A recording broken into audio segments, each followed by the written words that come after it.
മഞ്ഞക്കുപ്പായമില്ലാത്ത ഒരു ലോകകപ്പ് മലയാളിയായ നമുക്ക് ചിന്തിക്കാൻ പറ്റുമോ? പ്രതാപം നഷ്ടപ്പെട്ടെങ്കിലും ബ്രസീൽ എന്നും ഒരു വികാരം തന്നെയാണ് മലയാളിക്ക്. മലയാളിയുടെ വീടുകളിൽ, ചായക്കടകളിൽ, തീൻമേശയ്ക്ക് ചുറ്റും ചർച്ചകളിൽ എന്നും നിറഞ്ഞു നിന്ന ഒരേ ഒരു ബ്രസീൽ. ഒരു വീട്ടിൽ ഒരാൾ അർജന്റീന ഫാൻ ആണെങ്കിൽ മറ്റേയാൾ ബ്രസീൽ ഫാൻ ആവാതെ തരമില്ല. ബാല്യകാലത്തെ ഫാൻ ഫൈറ്റുകൾ ഇന്നും ഒളിമങ്ങാത്ത ഓർമ്മയിൽ തുളുമ്പി തന്നെ നിൽക്കുന്നുമുണ്ട്. യെസ്, വിനീഷ്യസിന്റെ ഗോളിൽ പാരഗ്വയെ തകർത്ത് 2026 ഫിഫ ലോകകപ്പ് യോഗ്യത ഉറപ്പിച്ച് ബ്രസീൽ. ലോകകപ്പ് യോഗ്യതാ പോരാട്ടത്തിൽ പാരഗ്വയ്ക്കെതിരെ നിർണായക വിജയം നേടിയതോടെയാണ് ബ്രസീൽ യോഗ്യത ഉറപ്പിച്ചത്. പാരഗ്വയ്ക്കെതിരായ നിർണായക പോരാട്ടത്തിൽ ഏകപക്ഷീയമായ ഒരു ഗോളിനാണ് ബ്രസീലിന്റെ ത്രസിപ്പിക്കുന്ന വിജയം.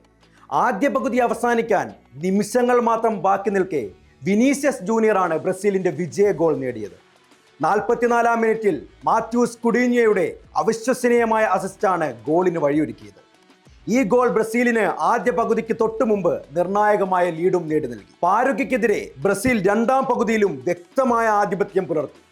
എന്നാൽ പിന്നീട് ഗോൾ കണ്ടെത്താനായില്ലെങ്കിലും വിജയവും ലോകകപ്പ് യോഗ്യതയും ഉറപ്പിക്കാനും കഴിഞ്ഞു. കാർലോ ആൻസലോട്ടിയുടെ ബ്രസീൽ പരിശീലകനായുള്ള ആദ്യ വിജയമാണിത്. ആൻസലോട്ടിക്ക് കീഴിൽ ആദ്യ മത്സരത്തിൽ ഇക്വഡോറിനോട് ഗോൾ രഹിത സമനില വഴങ്ങിയ ബ്രസീലിന് പാരഗ്വയ്ക്കെതിരായുള്ള വിജയം വളരെ അനിവാര്യവുമായിരുന്നു.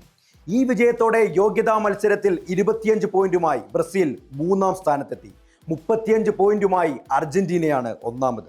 റയലിൽ നിന്നുമുള്ള കാർലോ ആൻസലോട്ടിയുടെ പരിശീലക സ്ഥാനത്തേക്കുള്ള കടന്നുവരവ് പ്രതാപം നഷ്ടപ്പെട്ട ബ്രസീൽ ടീമിന് വലിയ ഗുണം ചെയ്യുമെന്നാണ് വിലയിരുത്തൽ.